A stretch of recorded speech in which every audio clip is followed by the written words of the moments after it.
So the vision for Ubele and how it's evolved over the past 10 years actually started back in 2010. I wrote a piece in a magazine for colleagues that I was working with called My Big Question.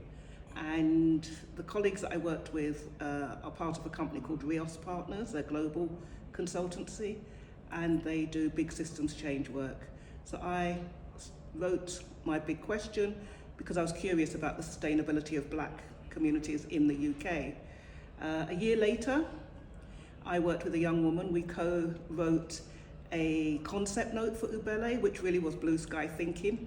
Her name was Rachel Keynes. She was from Trinidad, and she just finished her master's degree here in the UK. We worked together on this. The concept or conceptualization of Ubele was as a global initiative, particularly focusing on diaspora communities, and really trying to look at issues that we weren't really talking about. So sustainability, if we're going to be here for the next 1,000 years, what's the work we need to do to make sure that we're strong, vibrant, have longevity, and are sustainable. In terms of how the vision has evolved, it really has been a meandering journey.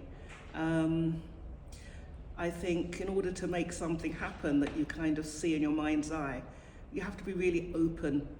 You have to be open to possibilities, opportunities, risk-taking, and following your nose, really, just kind of that sense of what might move you towards it.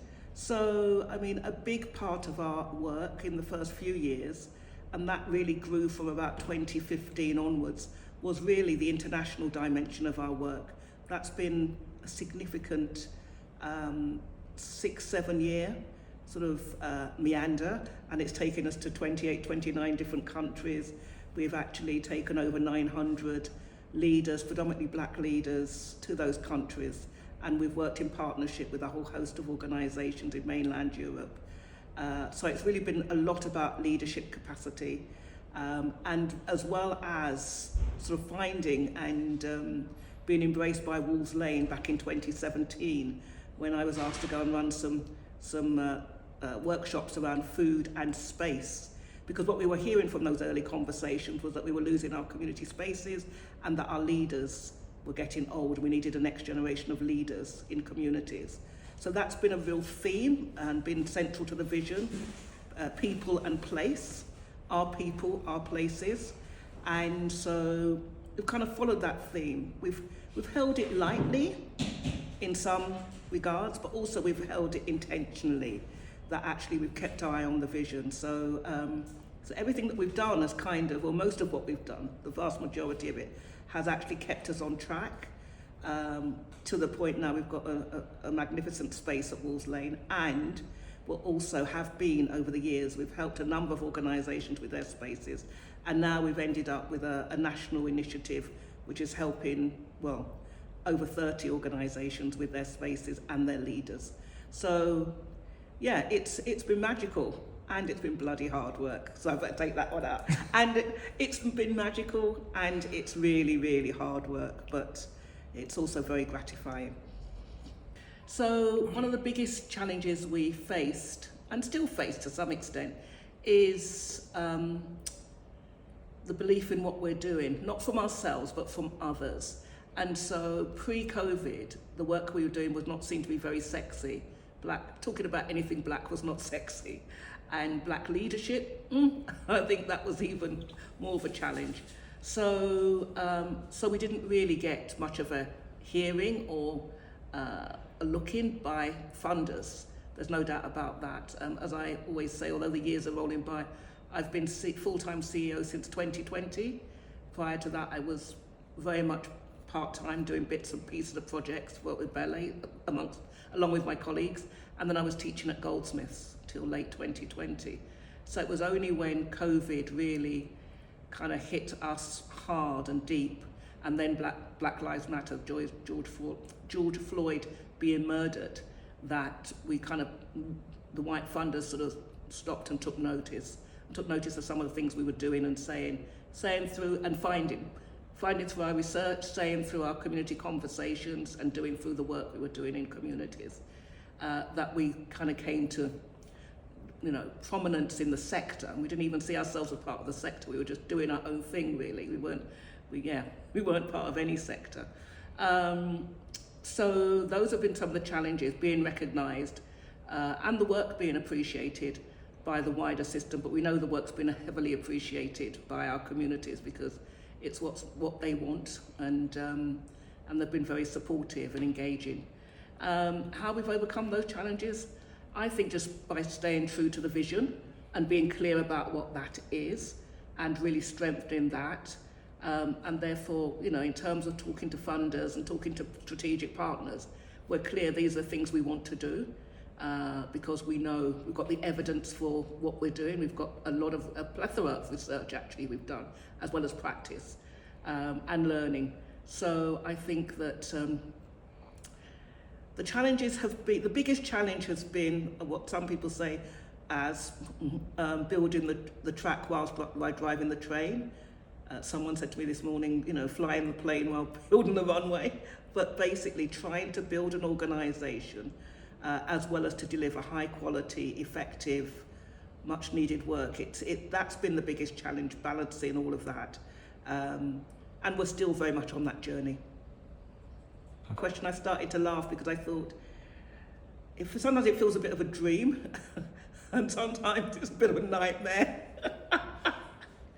You know, it's a bit of it feels sometimes like be careful what you wished for, Yvonne, because it's all happening and it's just happening, and sometimes it feels a bit out of control. So in terms of how it's impacted, some days it is really, really tough. Because I get tired, you know, I'm not a spring chicken anymore by any stretch, and there's a lot of demands and requests and things to do, plans to make, you know, and you know, projects to deliver, the backbone of the organisation to build, which we never had. We've only had backbone for 2 years actually, and we're still building that. We're still putting the pieces in place around finance and HR and so on. And just all of that, whilst you're delivering, is very, very tough. Challenges building an organisation, the actual people, you know, bringing people in to join us, onboarding, supporting. And, you know, post-COVID, there's quite a high expectation on organisations and what they can offer their staff or should offer their staff. And actually, the reality is with small organisations, and particularly new as well, it's not always possible to offer all the things that staff expect and need, not just expect but need, when you're, you know, an organisation that is trying to get itself off the ground. Challenges, sometimes work-life balance. That's a bit of a challenge. I mean, I do like to play and do nice things, and I do make time, but sometimes, you know, when you've got deadlines and you're working till 8, 9, 10 o'clock at night to get things done, that's quite a challenge. So yeah, those are some of the things. Oh. Gosh, what have I put into the ballet of myself? I think all of me, really, almost all of me I've put into a ballet. And that's because I believe in the vision and I'm quite driven. I get an idea and I want to sort of explore all avenues, so I don't leave many stones unturned until I get to find out what it is that I'm interested in finding out to put into Ubele. And also I'm quite driven in terms of deadlines, so I give me a deadline and I will want to meet it. There has to be some extraordinary reason why I don't. I suppose also I've put into it a sense of legacy, really, that this, you know, I've been working in communities for over 40 years, and this feels like my last piece that's built on decades of work that I've done, but it feels like such an important piece of the picture that it feels like, yeah, if I don't do this now, then I'm not going to get another opportunity to do this in this lifetime anyway. So yeah, you know, family and friends say you're working too hard, you're doing too much, but actually it feels like it's called purpose. It's purpose, and therefore when things feel like you're on purpose, then it's difficult just to put it down and walk away and just say, I've had enough. Some days I do feel like that, but actually I also feel extremely grateful for what I've been able to do. And as I said earlier, I do like to travel, eat out, go to theatre, dance. I really am quite playful. I like tennis, I like all sorts of things. So it's definitely not all work, because some people say, oh, we think you work all the time. I'm like, no, I don't, and I certainly like to travel. I've been fortunate to travel all over. So those things sustain me, they refresh me, yeah. I think I need to do a bit more exercise. I've just started swimming lessons again. So, but actually it's been challenging, and I wouldn't want to do this again in this lifetime. So I'm glad it's come where it's come in my life's journey and my work's journey, because it's not for the faint-hearted, definitely not.